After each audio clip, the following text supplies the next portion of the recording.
அன்பு உறவுகளுக்கு இனிய வணக்கங்கள். தனுசு ராசி அன்பர்களுக்கு இந்த பரிகாரம் உடனடியா உங்க வாழ்க்கையில மிகப்பெரிய மாற்றத்தையும் திருப்பு முனையையும் ஏற்படுத்த போது உங்க பிரச்சனைகளை தீர்க்க இந்த பரிகாரம் 100% இல்ல 200% ரொம்ப பவர்ஃபுல்லாவும் ஹெல்ப்ஃபுல்லாவும் இருக்க போது நிறைய பயனுள்ள தகவல்கள் இந்த வீடியோல கொடுத்திருக்கோம். கொஞ்சம் கூட வீடியோவை ஸ்கிப் பண்ணாம முடிஞ்ச வரைக்கும் முழுமையா பார்க்க முயற்சி செய்யுங்க. வாங்க வீடியோக்குள்ள போலாம். தனுசு ராசியை பொறுத்த வரைக்கும் மூலம் 1, 2, 3, 4ஆம் பாதங்கள், பூராடம் 1, 2, 3, 4ஆம் பாதங்கள், உத்திராடம் 1ஆம் பாதத்தை உள்ளடக்கியது தனுசு ராசி.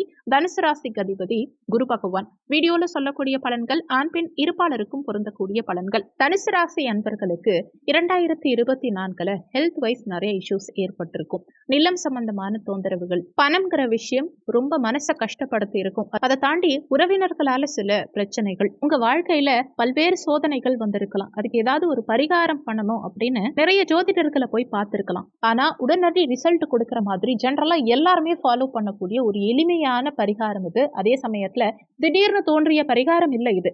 வழி வழியா நம்ம முன்னோர்கள் பாரம்பரியமா செய்து பலன் பெற்ற ஒரு அற்புதமான பரிகாரம் இது. நீங்க வேணா உங்க வீட்டுல இருக்க தாத்தா பாட்டி உங்க அம்மா அப்பாவெல்லாம் கேட்டு பாருங்க. இந்த பரிகாரம் அவங்க செஞ்சிருப்பாங்க. ரொம்ப பவர்ஃபுல்லான பரிகாரம் இது. இப்போ பரிகாரம் எப்படி செய்யலாங்கிறத பார்க்கலாம். 3 1 ரூபாய் நாணயம் எடுத்துக்கோங்க. அந்த 1 ரூபாய் நாணயத்தை மஞ்சள் தண்ணீர்ல கழுவி சுத்தம் பண்ணி எடுத்து வச்சுக்கோங்க. இந்த பரிகாரம் பண்றதுக்கு நீங்க கோவில்ல தான் போய் பண்ணணுங்கிற அவசியம் கிடையாது. வீட்டுல இருந்தே பரிகாரம் பண்ணலாம். ஆனா பூஜை ரூம்ல உட்காந்து பரிகாரம் பண்றது விசேஷம். இப்ப நீங்க பேச்சுலரா இருக்கீங்க, உங்க வீடு ரொம்ப சின்னதா இருக்கு, பூஜை அறை இல்லை அப்படின்னா சுவாமி படத்துக்கு முன்னாடி உட்கார்ந்து கூட இந்த பரிகாரம் பண்ணலாம். இந்த பரிகாரம் பண்றதுக்கு 3 1 ரூபாய் நாணயம் எடுத்துக்கிட்டு கூடவே அதே மாதிரி 3 மஞ்சள் நிற துணி எடுத்துக்கோங்க. இல்லைன்னா வெள்ளை நிற துணியில மஞ்சளும் தண்ணீரும் கலந்து அதுல முக்கி எடுத்து கூட மஞ்சள் நிறமா மாத்திக்கலாம். இப்போ முதல் 1 ரூபாய் நாணயத்தை எடுத்துக்கோங்க. நீங்க ஆணா இருந்தா உங்க குலதெய்வத்தை மனதார வேண்டிக்கிட்டு, பெண்ணா இருந்தா தாய் வழி குலதெய்வம், தந்தை வழி குலதெய்வம், கணவன் வழி குலதெய்வம் 3 குலதெய்வத்தையும் மனதார பிரார்த்தனை பண்ணிக்கிட்டு அந்த மஞ்சள் நிற துணியில 1 ரூபாய் நாணயத்தை முடிஞ்சு வைக்கணும். நீங்க முடிஞ்சு வைக்கும் போது என்ன வேண்டிக்கணும்னா, உங்க வாழ்க்கையில பண பிரச்சனை ஏற்படவே கூடாதுன்னு வேண்டிக்கோங்க. ஏன்னா 2024 பண பிரச்சனையால அதிகமா பாதிக்கப்பட்ட ராசி இந்த தனுசு ராசி தான். காரணம், உங்க 6ஆம் இடம் ருணரோக சத்ருஸ்தானத்துல உங்க ராசி அதிபதி குரு மறைஞ்சிருந்தார். இதனால அதிகமா எதிரிகள் உருவாகி இருப்பாங்க. மனசை திறந்து வலிக்குதுன்னு அழாத குறையா நீங்க வாழ்ந்துட்டு இருக்கீங்க. காரணம், உங்க வாழ்க்கையை புரட்டி போடக்கூடிய சில சம்பவங்கள் ஏற்பட்டு இருக்கு. ஒப்பனா சொல்லணும்னா நீங்க நிம்மதியா இல்லைங்கிறத ஒரே நிமிஷத்துல பணம் சொல்லிடும். இந்த பணத்தின் அருமையும் பணத்தால உங்களை சுத்தி உள்ளவங்களுடைய வேல்யூவும் உங்களுக்கு புரிஞ்சிருக்கும். இந்த பணம் சம்பந்தப்பட்ட கொடுக்கல் வாங்கல், ஒரு இஎம்ஐ கட்ட முடியல, பணம்ங்கிறது எவ்வளவு ஒரு கஷ்டங்கிறத தெளிவா டீட்டெயிலா நீங்க அனுபவிச்சிருப்பீங்க கடந்த காலகட்டங்கள்ல. அந்த பிரச்சனையில இருந்து வெளியில வரணும், அந்த பிரச்சனை முழுமையா சரியாக்கணும் அப்படின்னு குலதெய்வத்தை நினைச்சுக்கிட்டு முதல் 1 ரூபாய் நாணயத்தை ஒவ்வொரு தனுசு ராசி அன்பர்களும் மாதத்தின் முதல் தேய்பிறை வியாழக்கிழமையில முடிஞ்சு வைக்கணும். அதாவது மாதம் மீன்ஸ் தமிழ் மாதம், ஆங்கில மாதம் இல்ல. சித்திரை, வைகாசி, ஆனி, ஆடி இந்த மாதிரி தமிழ் மாதத்தினுடைய முதல் வியாழக்கிழமை அது தேய்பிறையா இருக்கணும். இதுதான் ரொம்ப முக்கியம். வளர்பிறையில இந்த பரிகாரம் பண்றது அவ்வளவு விசேஷமா இருக்காது. தேய்பிறையில முதல் வியாழக்கிழமை அன்னைக்கு இந்த 1 ரூபாய் நாணயத்தை குலதெய்வத்தை நினைச்சுக்கிட்டு பணப்பிரச்சனை எதுவும் இருக்கக்கூடாதுன்னு நினைச்சு வேண்டி முடிஞ்சு வைங்க. இதுக்கு செப்பரேட்டா இந்த நேரத்துல தான் பரிகாரம் பண்ணணுங்கிற அவசியம் கிடையாது. எந்த நேரமா இருந்தாலும் பரவாயில்ல. முடிஞ்சா குருஹோரையில பண்றது ரொம்ப ரொம்ப விசேஷம். வியாழக்கிழமை குருஹோரை காலையில 6 to 7, மதிய நேரமா இருந்தா 1 to 2, இரவு நேரமா இருந்தா 8 to 9 வரும். இந்த குருஹோரை நேரத்துல பண்றது இன்னுமே விசேஷமா இருக்கு. அடுத்து 2வது 1 ரூபாய் நாணயத்தை எடுத்துக்கோங்க. இந்த 2வது 1 ரூபாய் நாணயம் எதுக்குன்னா, உடல் சம்பந்தப்பட்ட பிரச்சனைகள், 6ஆம் இடத்துல குரு இருக்கும் போதும் சரி, உங்க சுகஸ்தானத்துல 4ஆம் இடத்துல ராகு இருக்கும் போதும் சரி, 10ஆம் இடத்துல கேது இருக்கும் போதும் சரி, உடல் சம்பந்தப்பட்ட பிரச்சனைகள் கொஞ்சம் அதிகமாவே கொடுத்திருக்கும். இந்த ஆண்டின் பிற்பாதியில அர்த்தாஷ்டம சனி உங்களுக்கு துவங்க போகுது. இதுக்கெல்லாம் ஒரு சொல்யூஷன் கிடைக்கணும் இல்லையா? அதுவும் வருமுன் காப்பது சிறந்ததுங்கிற மாதிரி இந்த ஆண்டு உங்களுக்கு எந்த விதமான பிரச்சனைகளும் ஏற்பட்டுடக் கூடாதுங்கிறதுக்காக நீங்க செய்ய வேண்டிய 2வது பரிகாரம், 2வது 1 ரூபாய் நாணயத்தை எடுத்துக்கிட்டு அதே மாதிரி மஞ்சள் நிற துணியில முடிஞ்சு வைங்க.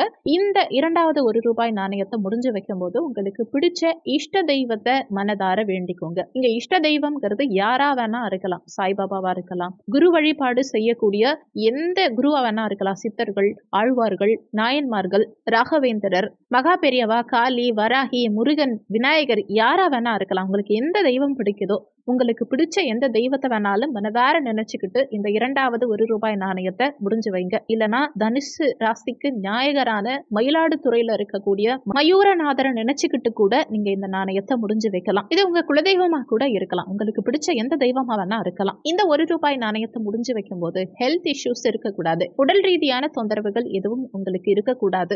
வீட்டுல மருத்துவ செலவுகள் குறையணும். வண்டி வாகன விபத்துகள் 2025 ஏற்படக்கூடாது. அதே மாதிரி ஆயுள் சம்பந்தப்பட்ட பிரச்சனைகள் ஏற்படக்கூடாது. முக்கியமா குழந்தை பாக்கியத்துல இருந்த தடங்கல்கள் விலகி குழந்தை பாக்கியம் ஏற்படணுங்கிற இந்த கோரிக்கைகளையும் மனதார நினைச்சுக்கிட்டு இந்த இரண்டாவது ₹1 நாணயத்தை நீங்க முடிஞ்சு வைங்க.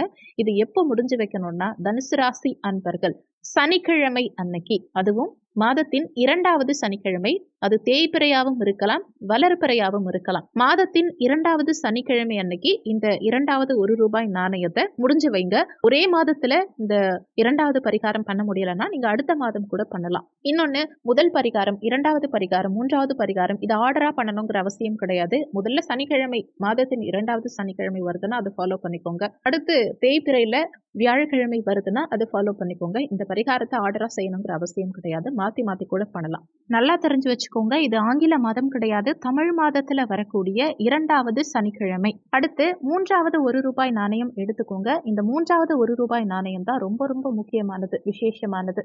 முக்கியமா இந்த இடத்துல மட்டும்தான் நீங்க அதிகமா கவனிக்கணும். ஒரு பக்கம் பண பிரச்சனை, அது ரொம்ப தவறா இருக்கலாம், குடும்பத்துக்காக இருக்கலாம், உங்க பர்சனல் விஷயத்துக்காக இருக்கலாம், அடுத்து உங்க சுய தேவைகளுக்காக வேண்டிக்கிறீங்க. 3வது விஷயம் என்னன்னா, உங்களுக்குன்னு பர்சனலா ஒரு ஆசை இருக்கும் இல்லையா? ஒரு சில தனுசு ராசி என்பர்களுக்கு திருமணம் ஆகலைங்கிற ஆதங்கம் இருக்கும். ஒரு சிலருக்கு வேலையே கிடைக்கலங்கிற கஷ்டம் ஒரு பக்கம் இருக்கும். ஒரு சிலர் வெளிநாட்டுக்கு போக முடியுமா, இல்ல ஒரு சிலர் வெளிநாட்டிலேயே இருக்கீங்க, சொந்த ஊருக்கு போக முடியுமா, வேற வேலைக்கு மாற முடியுமா, இந்த வேலையில பதவி உயர்வு கிடைக்குமா அப்படிங்கிற ஒரு பயம் இருக்கும். ஒரு சில தனுசு ராசி என்பர்களுக்கு குழந்தை பாக்கியம் இல்லை.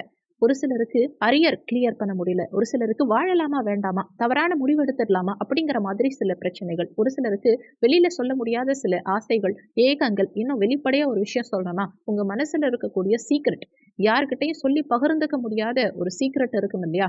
அந்த சீக்ரெட் நியாயமா உங்களுக்கு சக்சஸ் ஆகணும், சீக்கிரமா நடக்கணும் அப்படின்னு வேண்டிக்கோங்க.